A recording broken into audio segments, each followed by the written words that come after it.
All right. Well, hello, everybody. It's a pleasure to be with you tonight. Dr. David Dobrzykowski here. I'm a professor of supply chain management here in the J.B. Hunt Transport Department of Supply Chain Management in the Walton College of Business at the University of Arkansas.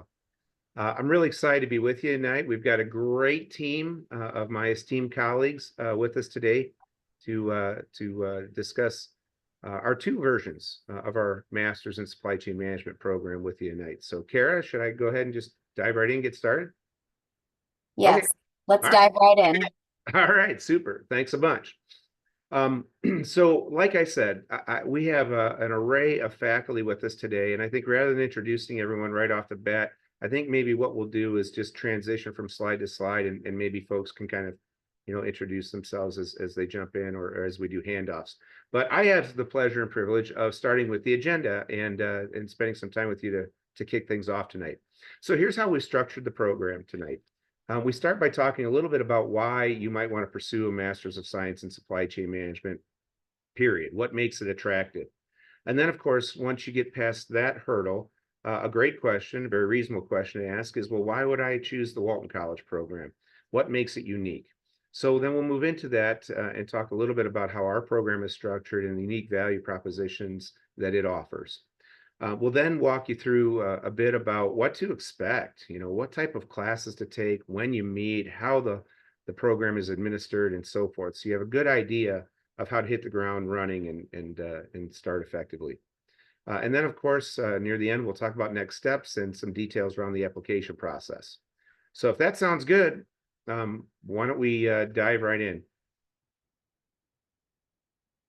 And then I see someone had asked if they have, okay, good. So Kara, I don't know, you're going to monitor the chat then, I guess.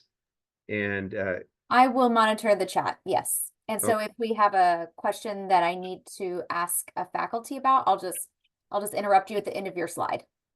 fantastic, great. So by the way, that's Kara Patterson. She's our director of operations for the program. She's also an alum of the program and just an all-around fantastic resource if you have questions about the application process or the program in detail, or even about our alumni network, because she's like really tied into all of them. So really great resource. So Kara, thanks for that. Okay, let's start by, why would I think about pursuing a Master's of Science in Supply Chain Management in the first place? That's a great question.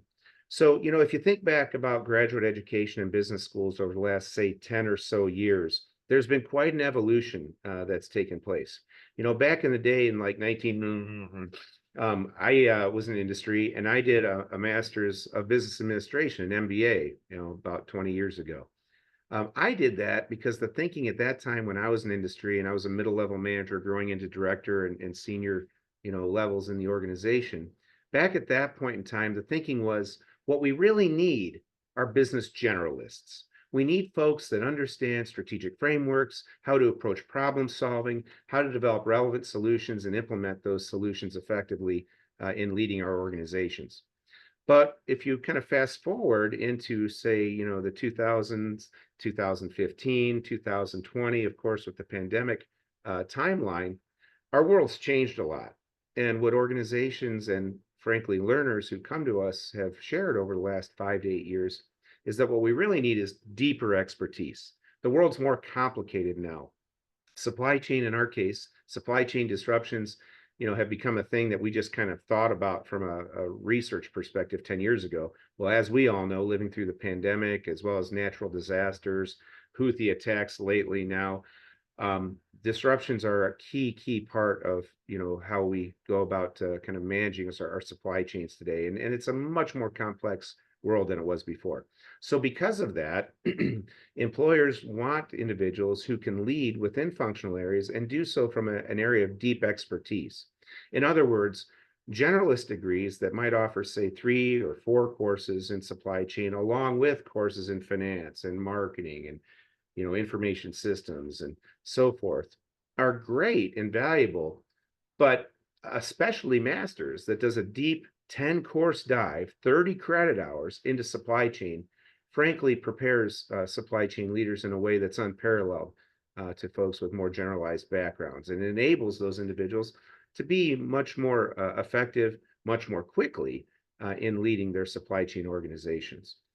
The other benefit, of course, of an MS degree is that because it's 30 credit hours compared to most, more general degrees like MBAs that tend to be 40, 42, 45, or in my case, some universities even 60 credit hours, the MS degrees allow you to complete the degree more quickly, start to contribute to your organization more rapidly, and as a result, are a large contributor to a much faster payback and a much better return on investment. So why don't we move to the next slide now? Great. So speaking of return on investment, these degrees are also very lucrative. This is a recent salary survey from the Council of Supply Chain Management Professionals, CSCMP. And as you see, as you move, through the different degree gates, if you will, from bachelor's degrees to master's degrees and so forth, there's roughly a $30,000 difference that CSCMP reports in their salary survey when you consider bachelor degree holders and master's degree holders in the supply chain field.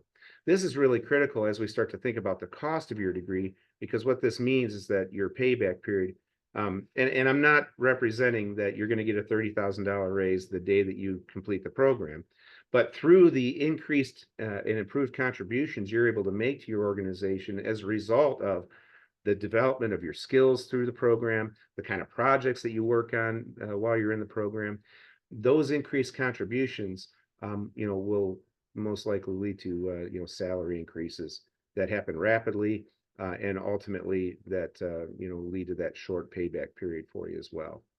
So next slide, please, Clay. Thanks. Great. So I'm really excited now to hand off for a minute to Professor Marc Scott. Professor Scott is, teaches in our master's programs at our undergraduate levels. He's a master teacher, has fantastic industry relationships as well. And he's going to talk to you now about the two different delivery formats. So Marc. Right. Thank you very much, David. And good afternoon, everyone. We're very excited to have you here as we've all indicated or will all indicate. So we have two program options. And interestingly, these program options together make our program pretty unique from various perspectives we will talk about. But let's talk about option A and option B. We have a 100% online option, and we also have what we refer to as an executive blended delivery option, where in that particular option, learners attend or come to class in Northwest on campus for 5 times during the semester, which approximates to once a month relatively within the semester, okay? So I think the interesting thing to point out here is while those are the pragmatic differences in the program, there's some really interesting things to point out that further sort of speak to their uniqueness. We will talk about advantages of the Northwest Arkansas ecosystem and what the program does for you. But I think it's important to highlight the consistency between these programs first. What is consistent is the quality and rigor of the program, irrespective of the option you take. What is consistent is the breadth and depth of the end-to-end supply chain education and immersive experience that you will get. What is consistent is you're going to take and have available to you the exact same courses. And that is really good, and dare I say unique, because both of our options deliver the same value. I think it is important also to highlight what could be some of the nuances between them. Primarily in the executive blended delivery, what happens is because there is attendance in person, while everybody leverages and will the advantages we have based on where we're located and our industry connections, the brilliance of the faculty research, everybody's going to get that. There's this additional dimension in the executive blended delivery form where because you converge on campus periodically, we're able to leverage the NW ecosystem, which you talk about, and bring it to the class. So there is some engagement in classes. There is learning that takes place in 2 directions between learners in a particular cohort, and then between the faculty members and the learners in the cohort, as well as the guests and industry experts that often come in and complement along with the professors. So that makes us very, very unique. We will speak to more of this uniqueness, but we're consistent across the both, and we would be welcome to see your application to either of these, right? And I will pass it back over to David, who will go a bit more definitively into the uniqueness that we offer. Great. Yeah. So thanks, Mark. So, like Mark was talking about, the major benefit of the executive blended format where you come to Northwest Arkansas 5 times per semester is the interaction, the physical, personal interaction, the relationships that you develop, with your fellow students, your fellow learners. Who are these people, right? Well, it's the learners, whether they're in the face-to-face program or the online program. I really truly believe that our learners are a key competitive advantage that we have. In other words, the folks in our program are people who are working in supply chain every day for the finest supply chain organizations literally in the world. You see the employers that are represented on the right of the slide, folks like many terrific companies, of course, here in Northwest Arkansas, like the Fortune 1 company, Walmart, leading transportation companies like J.B. Hunt and ArcBest, Uber Freight, along with over 2,000 CPG firms that are located here in Northwest Arkansas. You literally can't go to the club on a Saturday night and not bump into someone who works in supply chain. So because of that, we're really blessed to have a lot of energy and enthusiasm around supply chain. So, when you move through a program like this, again, a focused program on supply chain, when we meet, whether it's online or face-to-face on Saturdays, I describe it as it's like having a cup of coffee or a drink with your friends who work in supply chain and talking about, a problem that you just dealt with on Friday and how it relates to the content in, the class that you happen to be, working on that particular week. So our folks work for some of the literally the best supply chain organizations in the world, and they come from a really varied academic background as well, as you see on the left side of the screen. Our last cohort, the average age was 27. That's a little younger, honestly, than average. Typically, our learners are around 30, 32 years old. And they come from a variety of academic backgrounds. You see, not everyone's coming out of business. We have a lot of folks that come out of an engineering undergrad, but really that spans the gamut. We've had successful alumni that are placed at some of the, again, leading supply chain companies in the world now, who have come to us with absolutely no business or supply chain background. One that comes to mind is an attorney who found himself working in a supply chain organization and wanted to learn more about that industry to help his company be more successful. He did very well in the program. Another individual came to us out of hospitality and hotel management and wanted to redefine herself in the supply chain space, and has done so and is doing extraordinarily well. So people come to our program from a variety of backgrounds, but really for one of really 2 reasons. One, they're either looking to advance in their career because they have a solid foundation in supply chain already. Maybe they're early or mid-career managers and they want to take their career to the next level within supply chain. Or some individuals are career changers. Some individuals have, found themselves working in another functional area, or perhaps feel that they don't have the academic background to advance as quickly as they'd like to in supply chain. So they pivot. They're looking to pivot their career into supply chain. So that's a little bit about the typical profile of learner that you'll see in our program. The other thing that makes our program unique, apart from the learners, are our faculty. As I'll talk about in a minute, we have the leading supply chain researchers in the world here, and largely what we do as faculty members is do cutting edge research and try to translate that into important learnings in the classroom that help you all to develop high level skills that are relevant and allow you to make that contribution to your company immediately. But in addition to research, which is wonderful, our faculty have practical experience. As an example, I worked for 13 years in industry. I held C-level positions and senior director level positions with both small and large organizations like United Healthcare prior to my wacky PhD, right? And I'm not alone. If you look at the slide here and you see some of the logos, these are logos from organizations that our faculty don't consult with. I mean, we do plenty of consulting, we do plenty of industry engaged projects and industry engaged research. But these are logos of companies that our our faculty actually worked for, prior or, during their PhD program. You see the Walt Disney Company logo at the bottom right of your screen there. Professor Van Hoek, Remco Van Hoek, is a really unique fella, as an example, who did his PhD at Cranfield in the UK in the late 1990s and decided that, an academic career at that stage wasn't right for him. So he went into industry and grew to become a senior VP at Nike and ultimately the chief procurement officer for Disney Europe before returning to faculty about 6 years ago. Thrilled to have him, his real world expertise, as well as his research expertise now and network as he teaches global procurement in our program.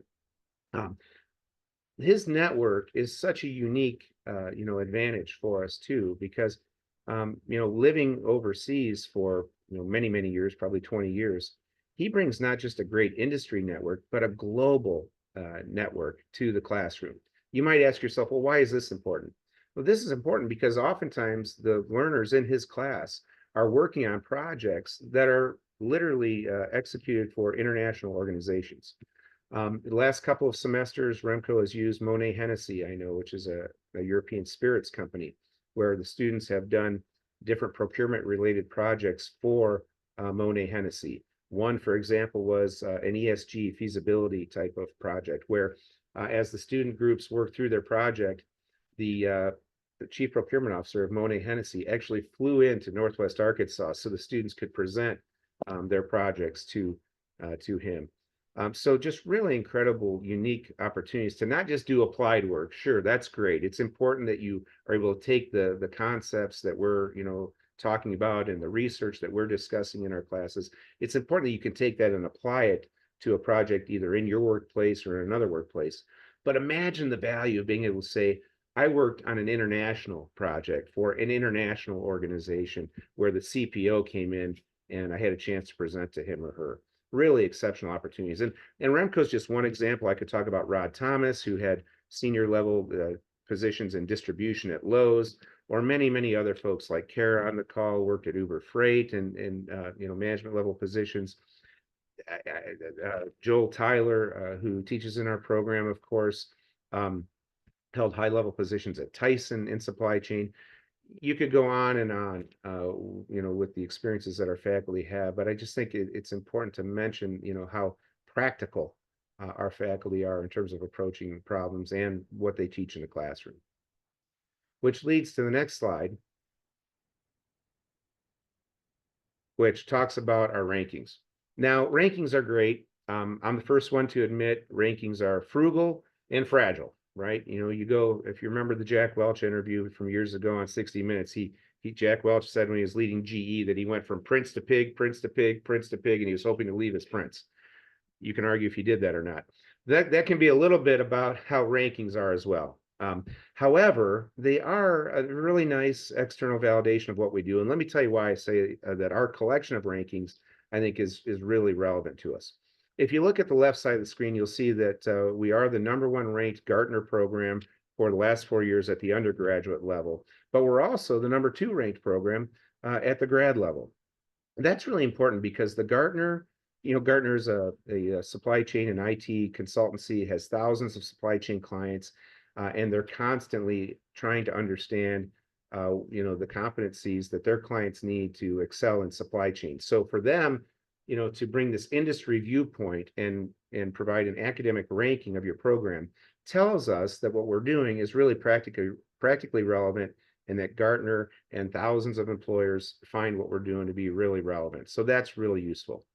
On the opposite side, though, of this slide, on the right now, you'll see that I've been here for 5 years now, and we've always been in the top 10 for public universities for U.S. News and World Reports at the graduate level. Honestly, we were in the top 10 for graduate level programs before we had a master's program. So go figure, right? Even our MBA concentration was really well respected. And this is important because the US News ranking really doesn't have a lot to do with industry, but what it has a lot to do with is what other academic institutions think of you.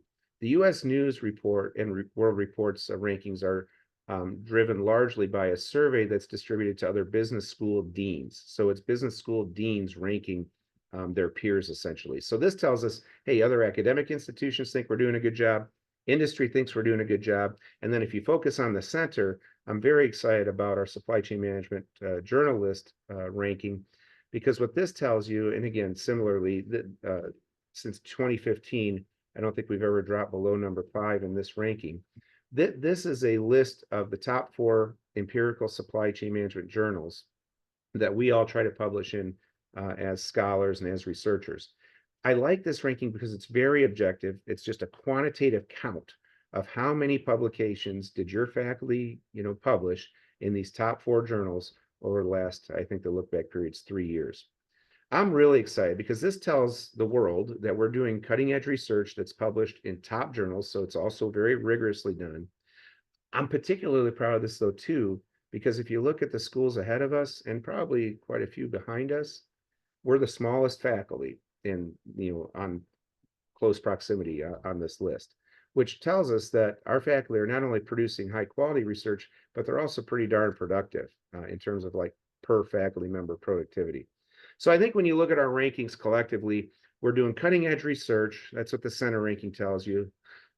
Industry appreciates what we're doing. That's the Gartner survey, and other academics, find us to be a highly reputable and respected program. So when you leave here, this does 2 things. One, it gives you a little bit more external validation that, there's high quality in what we're doing.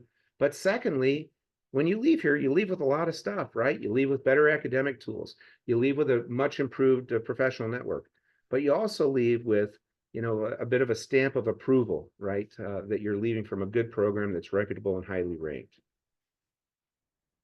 This all helps us when we go to the next slide to emphasize just how strong the value proposition is for our program, right?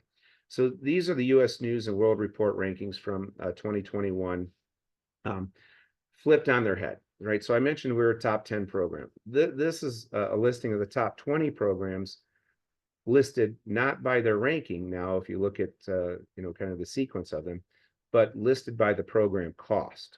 So while we're in the top 10 US News programs, we happen to be the second most affordable program that's available. And I think if you look closely, you start to get to the 4th or maybe 5th program, you start to realize that the entire cost of our program is less than a single year in most of these other programs. So the online program that Marc talked about earlier is a little over $19,000, about $19,300. The executive blended program is a little bit more pricey, but still not at all pricey, $22,500 roughly. The executive blended program is a bit more, of course, because we're utilizing facilities. We treat you extraordinarily well in our executive blended program. Meals are provided, snacks are provided. So there is some additional cost that warrants a bit of a premium. You may ask, well, why in the world are you so inexpensive? If this program is so highly ranked and you're in such a great location and you have such wonderful industry partners and your students are so successful, why in the world aren't you charging more for this program? It's a fantastic question. Frankly, we are way below the market value of this program. But as a state institution, our state legislature ultimately, has to approve the cost of our program, and this is what they've allowed. So this is really an artificially low price, and I just submit to you that because of that, it's a phenomenal value. That at some point in time, people are going to realize that the market has more to bear, and very well, could and frankly ought to increase. But for the time being, get it while it's on a fire sale. So the next slide, let's just go back one. Marc can talk about, again, the Northwest Arkansas Advantage. Hi, everyone, and thanks again, David. So, various things, a variety of things we've spoken about so far speak to these different streams of value we believe that the program offers, and we're convicted and know that it does. One of the major contributions to this, we believe to be what is the Northwest Arkansas advantage. We believe that there is and know that there is an ecosystem that exists here in Northwest Arkansas that thankfully we've had the ability to translate that value and put it into the program, irrespective of the option that you do choose to take. Why is there advantage here? Well, there are a couple things, and let's think local, let's think regional, national, let's think international. Well, I think the cornerstone of some of that advantage, in addition to the U of A being here, is the fact that we have 5 large Fortune 500 companies that are headquartered here. Retail, poultry, agri-processing, logistics and supply chain services, finance, and energy. So what happens is the location and the fact that the headquarters of those companies are here leads to the location of a high percentage of other 500 Fortune companies having satellite offices here. What does that mean? Well, what it means is there are a number of benefits that we get because of this multi-firm existence here that we're able to transit to the program. And there are 4 that we'll share with you quickly. The first is there is from industry-wise, supply chain function-wise, and breadth of supply chain rules-wise, there is breadth and depth end-to-end supply chain focus and opportunities to engage here. So there's an exposure to the depth and the breadth of the supply chain because of the ecosystem. The second thing is the high variety of supply chain activity that's taking place here allows there to be a very rapid supply chain knowledge exchange across functions, within functions, across industry types. And what that means, I always tell people, there's an advantage, the NWA advantage, I call it. You are no more than 1 to 2 phone calls away here from solving almost any supply chain problem because of that particular ecosystem. The other thing is scale and size. Because of the scale and size of some of the companies that operate here, you are exposed to the practices, the best practices, the paradigms, and the trends that are impacting supply chains globally in a very realistic way. And that global perspective and that global orientation is brought to bear in the classroom. The fourth, which has me very excited and generally has us very excited, is something that much people may not know or think about, but it is real and exists. There are these hubs across the US, they call them supply chain innovation and tech hubs.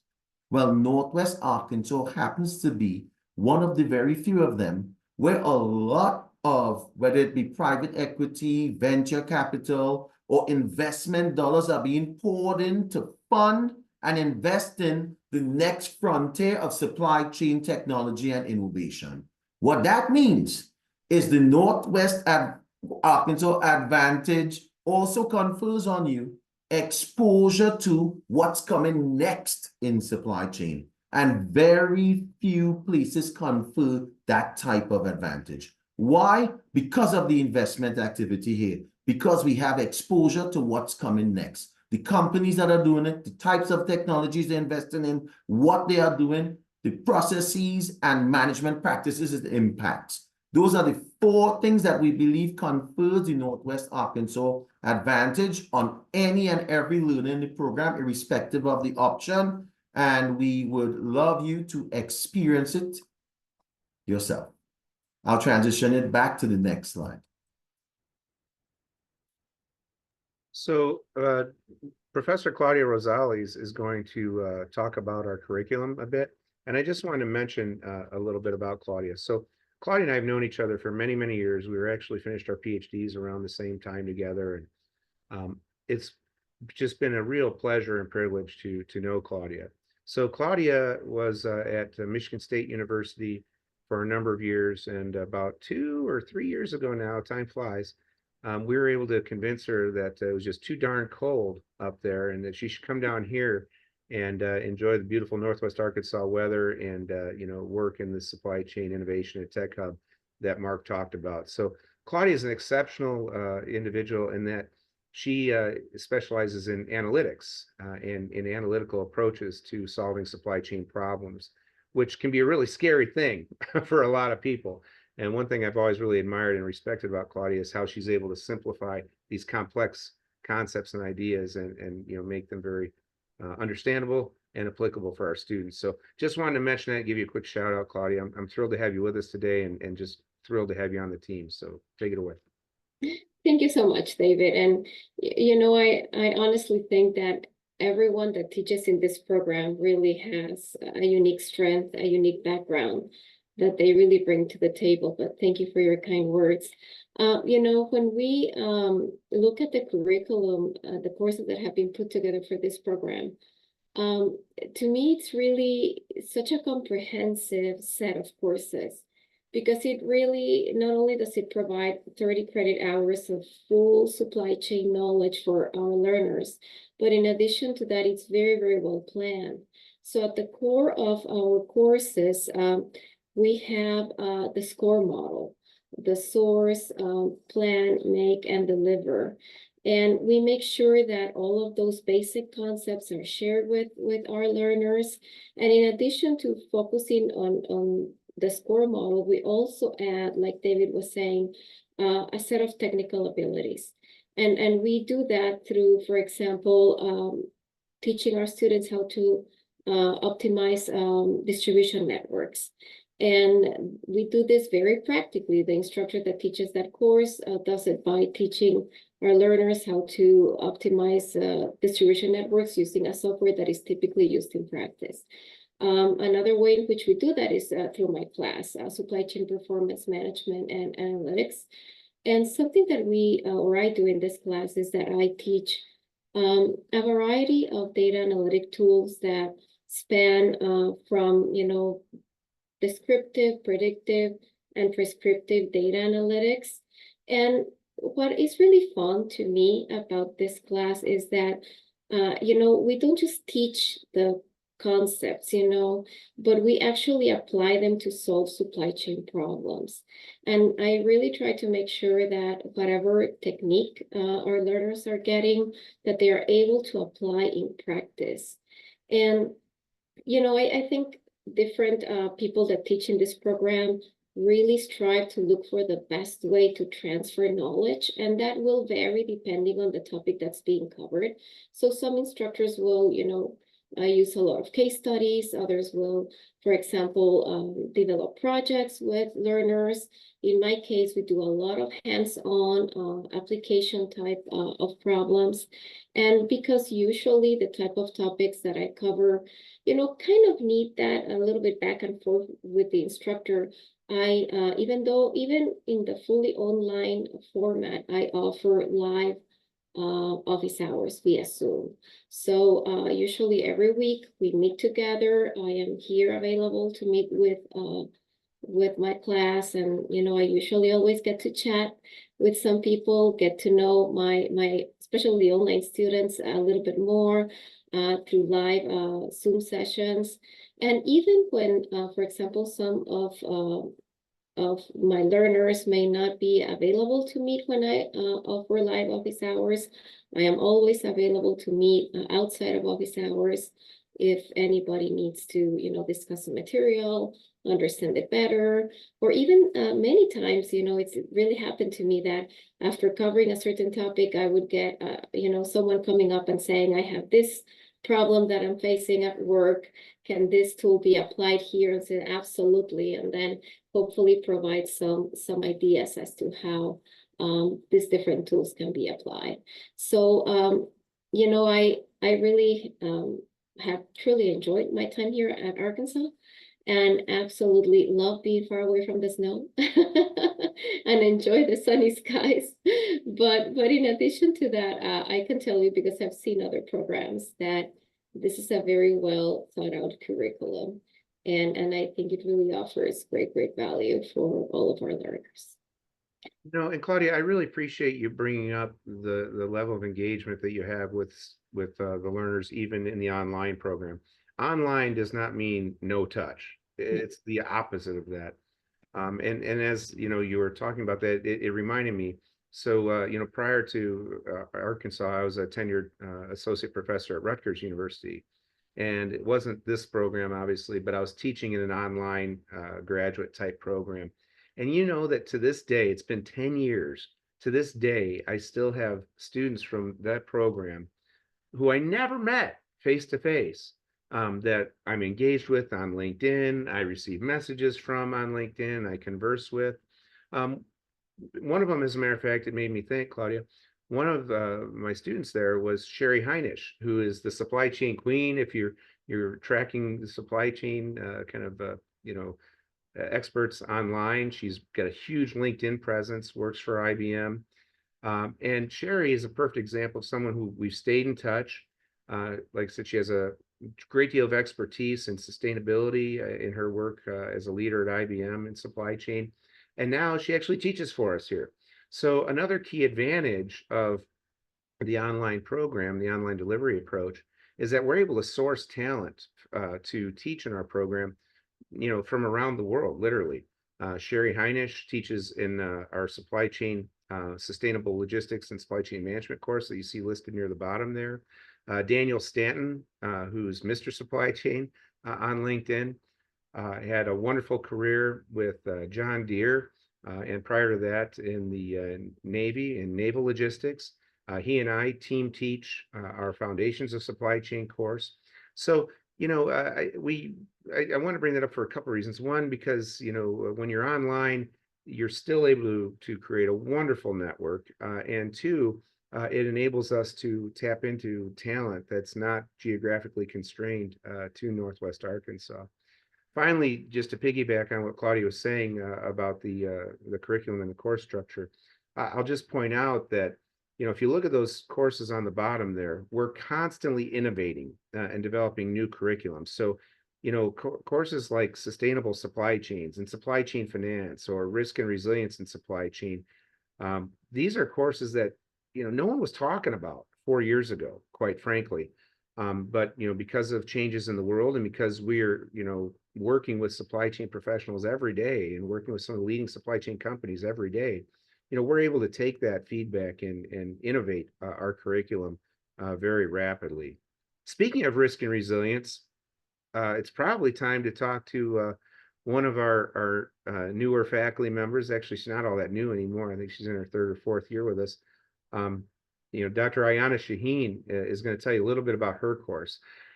Claudia mentioned that we have faculty that really represent a very well-rounded end-to-end view of supply chain. Like I'm a healthcare supply chain person. Claudia works in healthcare supply chain, but from an analytical perspective. We have folks like I talked about Remco who are sourcing and procurement experts, supply chain strategy experts, sustainability professors.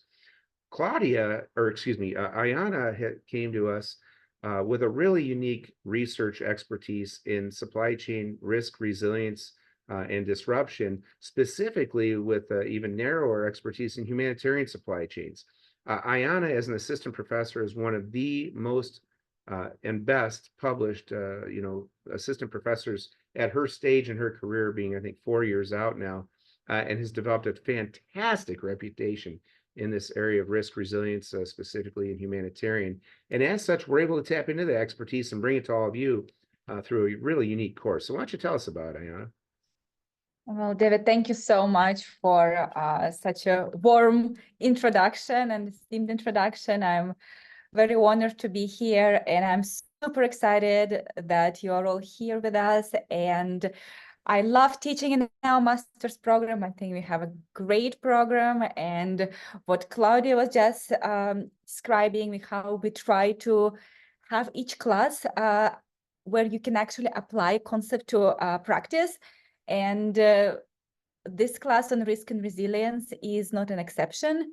It was scientifically, academically, and also practically established that case studies is one of the most effective learning methods for especially graduate education. And we were trying and thinking how we can adapt this unique method to online format. So interestingly, we do use it, and I use it in my class, and a few other faculty members do, is you read the case study as in any other institution, and you submit your answers to the question, and then you're involved in interactive online discussion. You don't have to show up on time. It's still flexible, still accessible anywhere from in the world, any time of the day. You can complete that assignment within the time frame, and you record yourself as a little voice thread. And then you're able to listen me talking, you're able to understand other people, and then creates that online, but also asynchronized format where you actually learn from each other in your own pace. That's a really unique opportunity. In addition to that, my class, as well as any others, will have virtual office hours, right? We'll set aside specific times. We're also flexible, and we are trying to accommodate you at any time. If you just email us and let us know that you want to meet. I had a few students actually that I met in person because they were right here in the area. They were visiting the area. So we had very wonderful and interesting discussions. I also have discussion forums that you can post questions or comments. I would post question, and we have nice feedback through guidance, and each of you can contribute to the discussions. All of us provide you regularly feedback with that assignment because it's a very practical and very applied program. It's really important to receive that feedback on time, and we do that all the time. Again, it's an iterative process. We'll provide you with a few applications of tools, of concepts, and we are really eager to talk and interact with you. We have a lot of group projects. We are all do social media and professional networks. We try to update you with like latest events. There is always a networking opportunities. Again, as David mentioned, it's such a diverse learning environment, and we built our program so you can learn from yourselves. You are interacting group project discussions. You kind of build professional connections with peers and faculty that you honestly may have not even met. And again, and the last thing that I wanted to say, that we have a whole mentoring and advising. As David said, that we would love to maintain relationship with you after graduation throughout the program. It's of our interest to see how are you succeeding in life and to learn about it. So I think that it's again, I've seen a few programs too, and I think it's a very well-designed programs that provide a lot of benefits. David, would you like to add anything? No, I don't think so. Thanks a lot. The only other thing I would mention is that, Iana is very humble, like most of us here in Northwest Arkansas. And what she didn't tell you, though, is that while she uses case study method, she actually invested substantially in herself to attend, training sessions at Harvard Business School on how to actually most effectively use cases in, both face-to-face as well as in the online environment. So, while we're certainly very research-oriented faculty, we're every bit as committed to teaching excellence in the classroom, and we do invest in ourselves to make that happen. So I really appreciate you doing that, Iana. I think that makes you very unique. Marc? Love to pop in and ask a question of our faculty really quick, if possible, before we moved on to the next slide.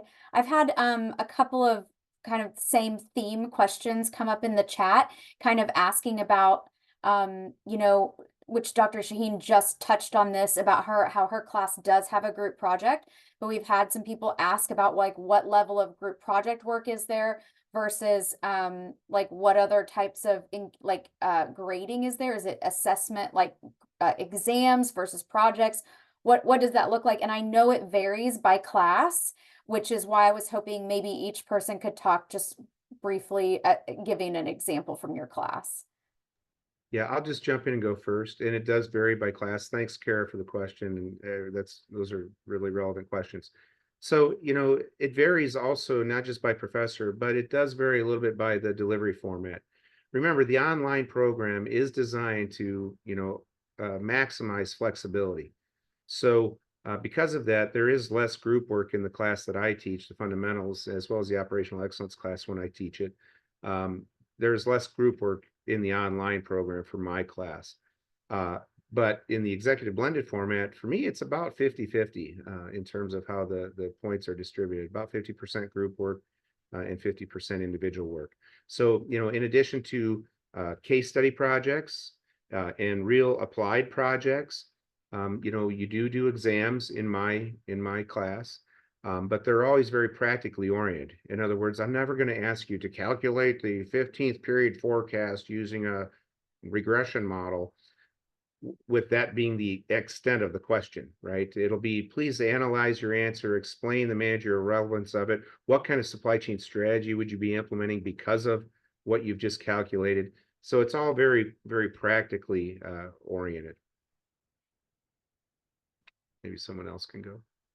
And that's a great question, Kara. And in my class, I probably follow a similar approach as David's. In my, when I have a group of students in the face-to-face environment, the option 2, I do a little bit more of group work.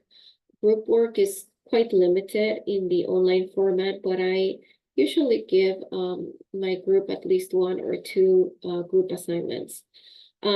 With that being said, I allow for the flexibility if there is someone that really would prefer to work alone because of, their schedule. Sometimes some people have to travel quite often, and it's hard for them to meet with other people. I give them that flexibility. Interestingly, though,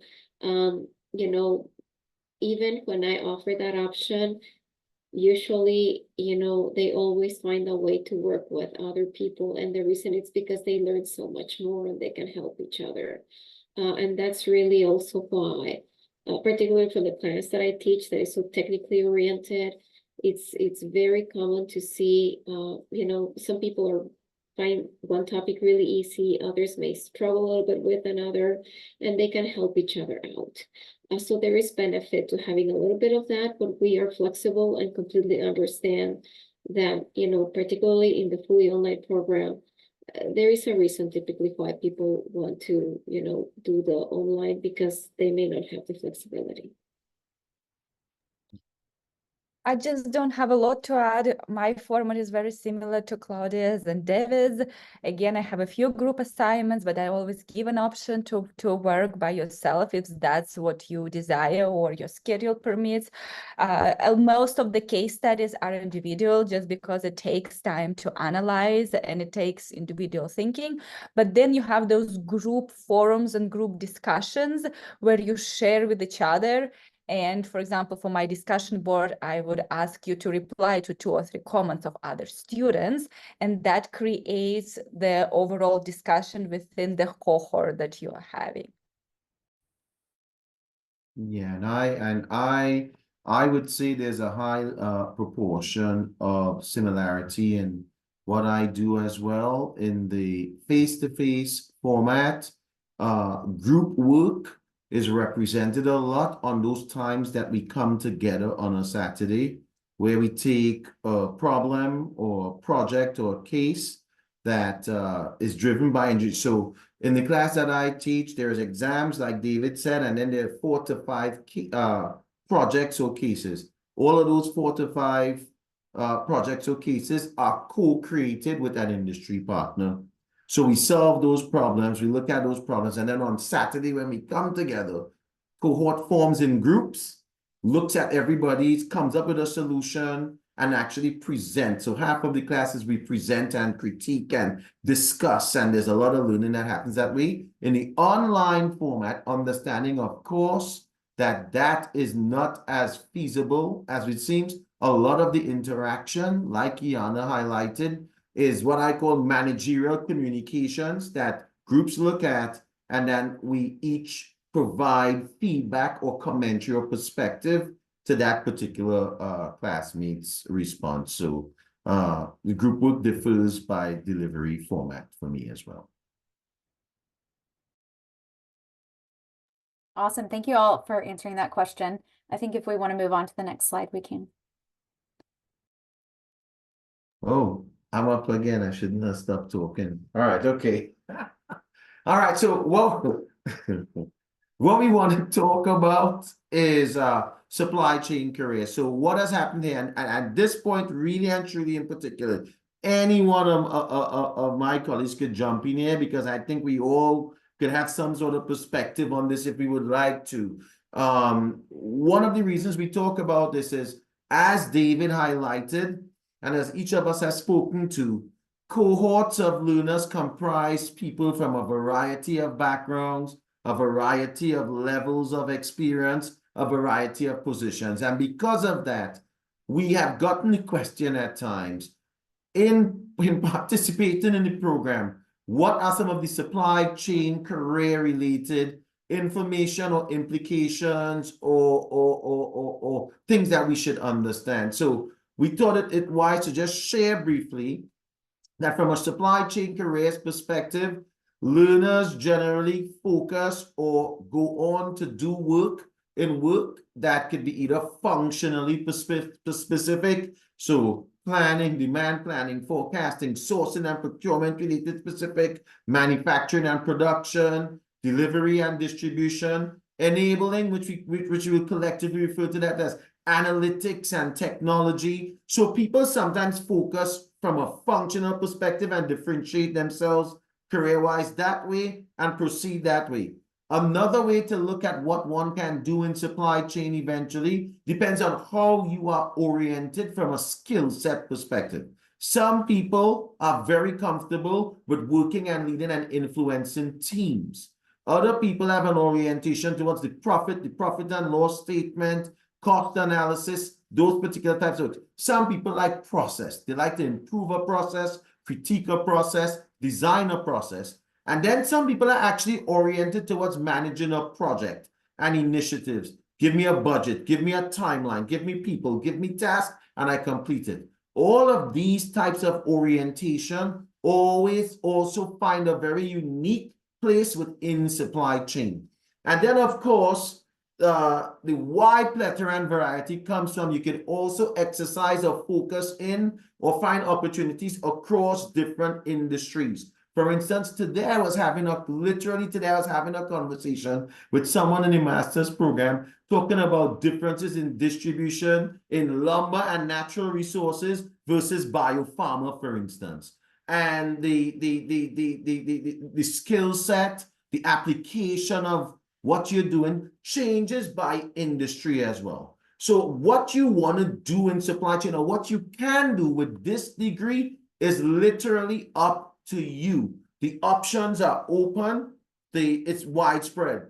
What that results in, we see, is that learners can come in and upon graduation or finishing the program, move from one title to another title, progress to another title within the same function or across different functions. So there's lots of trajectories. There's trajectory moving analyst to manager, manager to director, VP that moves across one function to the next. So what we're looking at here is the Association of Supply Chain Management's report on how people upon focusing and gaining expertise in supply chain transition from one title to the next to show progression. So the opportunities are wide, they are vast by industry, by orientation, and by function. And we'll go on to the other slide, the next slide.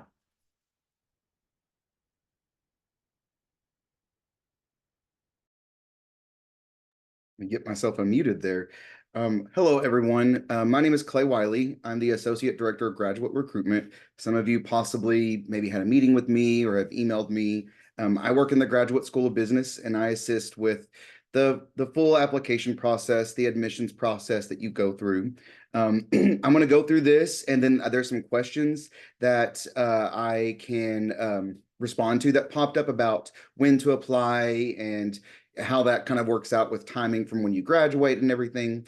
But the admissions process, of course, you have your application, your general application you submit.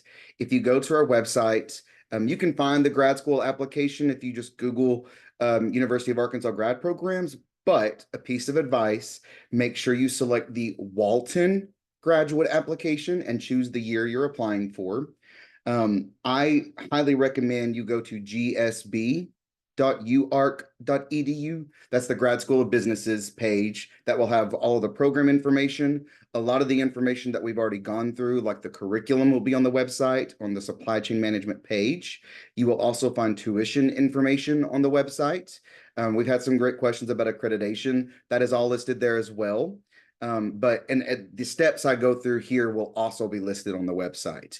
And then for some people, there might be specific situations, or it depends on the context of the student. If you have a question about your specific situation, maybe you think it might be a little unique, you can always contact the Graduate School of Business, and you can contact me, and I'll put my email in the chat momentarily. But you'll submit the application, you'll choose supply chain. You do have to choose which specific supply chain program you're applying to, online or the hybrid format.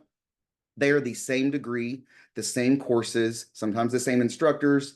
So don't worry about, if I do the online, is my degree going to say online? No, it just says Master of Science in Supply Chain Management from the University of Arkansas. Again, it's the same degree, same quality and level of commitment from your faculty and your what you're being taught. It's just how you're consuming the information. Part of this application process comes with some material you have to upload and include. Excuse me. One of those is 3 professional references. You don't have to supply letters.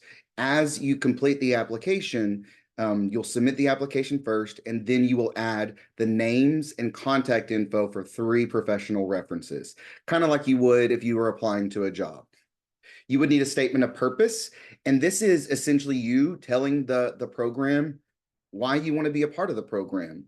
I usually recommend students put their goals, why they want to be a part of the program, and connect the dots of your goals and how you think the program will help you achieve those goals. It tells the program you've done a little bit of your research on the program itself, but it also lets them know how they're going to help you. What kind of benefit will they bring to you? They want to make sure that they will get you to those goals or put you on the right track. Your transcripts, of course, it is required to have a conferred bachelor's degree. So during the application process, you can send us just a copy of your transcripts. But upon admission into the program, you would need to have the official sent to us. If you are a University of Arkansas Fayetteville alum, meaning you graduated from the Fayetteville location, we will pull your transcripts for you, so you don't have to send those to us. But all other schools, even any other University of Arkansas system schools, you have to send us those copies. The GMAT or GRE, now they're required, but there's a couple ways around that. First is if you have at least a 3.2 GPA on a qualifying conferred degree, or, and it really works well with this program, if you have at least 3 years of professional work experience. Part of the requirements for the application process is a resume. So as long as your resume is clearly showing at least 3 years of work experience, and the work, it needs to be somewhat professional and relatable. For example, a cashier may not translate fully into what the program's looking for. But if you have some type of full-time professional work experience, as long as we can clearly see that there is the 3 years on there, we will give you the testing waiver. If you get the waiver, there's no requirement to take the exam to be considered. You can if you want to. The program is still competitive, but keep in mind the program is designed for you as a working professional. So they will also take into consideration, your work experience, what you've been doing and what you are doing. That plays a factor into potentially making admissions decisions. And then the last thing is an application fee. It's $60 for domestic students, $75 for international students. But once you complete all of that, it completes your application. It goes on to the program for them to make their decisions and review the applications. So all of this is required. Some were asking earlier about when they could start the programs. So supply chain allows you to start the in-person, the hybrid model, or the 100% online. You can start that in the fall or the spring. So when you're completing your application, you'll choose which term you would like to start.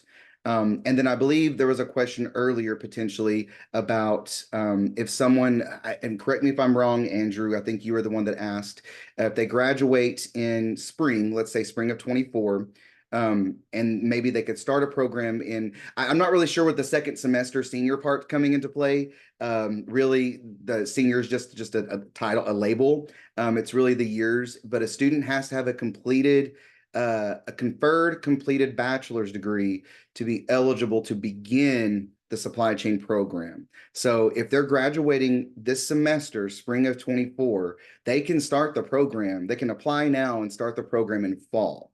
I believe part of that question was also asking if you could switch which way you take the courses. So when you initially start, you need to choose on the application if it's the 100% online or the in-person part-time option. And then you start with whichever program you chose. And Kara can step in and correct me if I'm wrong. If you need to switch whatever mode you're in, that just it needs to start with talking to Kara. She will be your advisor and your go-to for the program. So have that conversation with her, and she can give you what sort of steps need to take place to get you to switch. So it's possible. It just comes down to a conversation and learning how that could work out essentially. I think that answered that question. Yeah, and I'll add to that really quick. A good example is every once in a while, we will have a student who is in the in-person program who might move for their job and they move out of the area. And so we would let you, of course, switch over to the online program if you moved away. That would be one example of changing a program. We're not going to change back and forth all the time, but certainly if the situation arises, we will let you change the program to what you need. There is flexibility in that. And something else on that note, and it could sway your decision on which option you choose. This comes down to some of the legalities of how programs are set up and designed, but the 100% online program, it's the same price, the same tuition per credit hour, no matter where you are. Whereas the part-time option, there's an in-state versus out-of-state cost associated with that. So just whenever you go to the Grad School of Business website, you might need to take that into consideration because it might play a factor into which option you're choosing.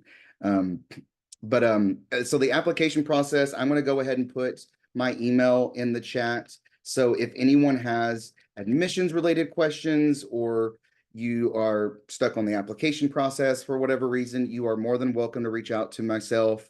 Individuals will also reach out to Kara and she gets them in touch with me if she needs help, and vice versa. If you reach out to me and it's a program specific question, I can get you in touch with her.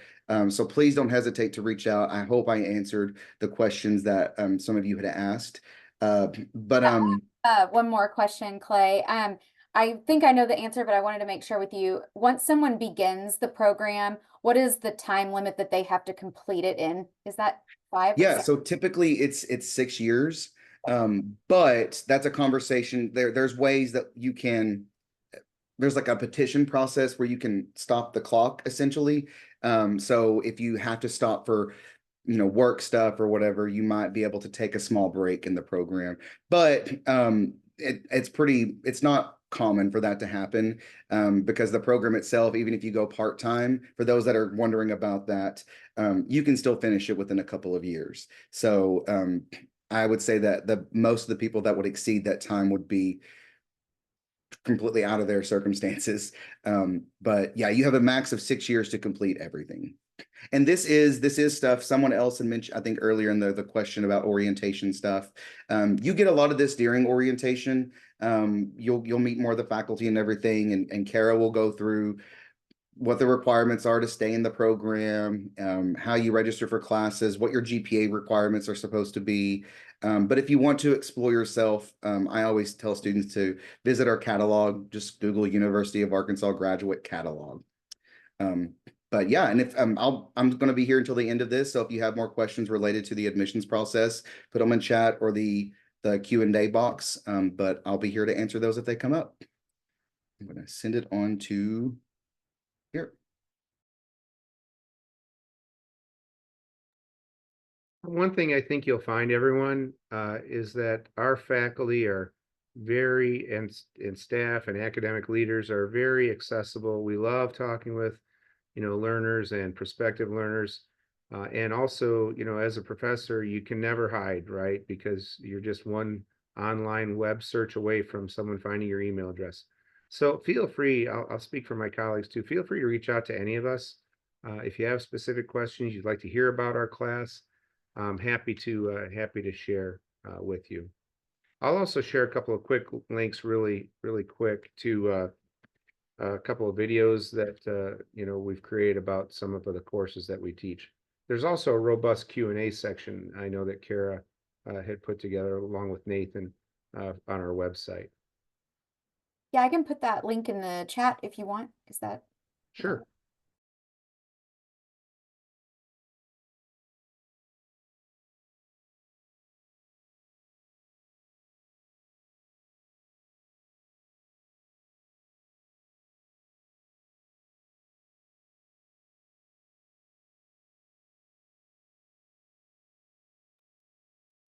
Well, I will give it just a minute for any other questions that might come through. That we might want to answer. Otherwise, we will wrap this up.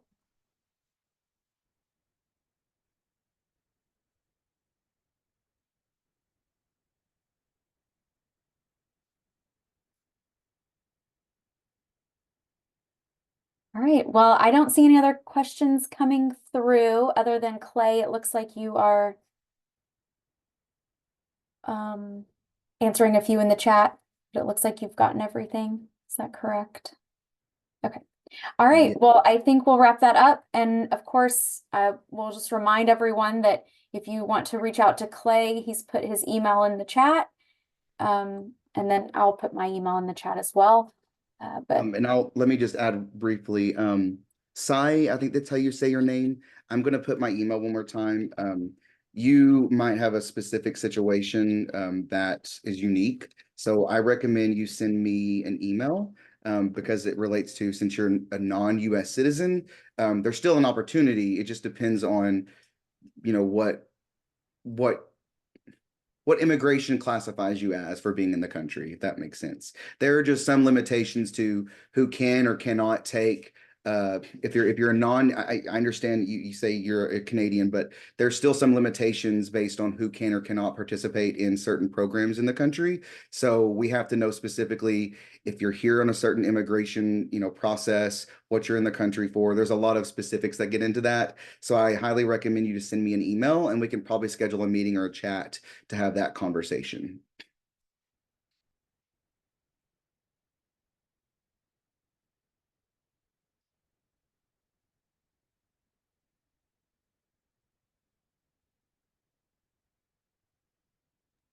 Well, I just want to thank everybody for your time. And again, if you have any questions, please feel free to reach out. I think we're all able and very willing to engage with you and help you in any way that we can. So woo pig suey.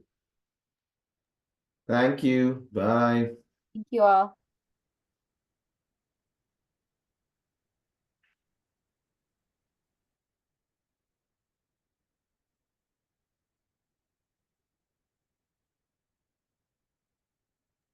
I don't know how to stop broadcasting. I think I'm just gonna hit end and it's gonna end it for all. That Okay. works. Thanks, Clay.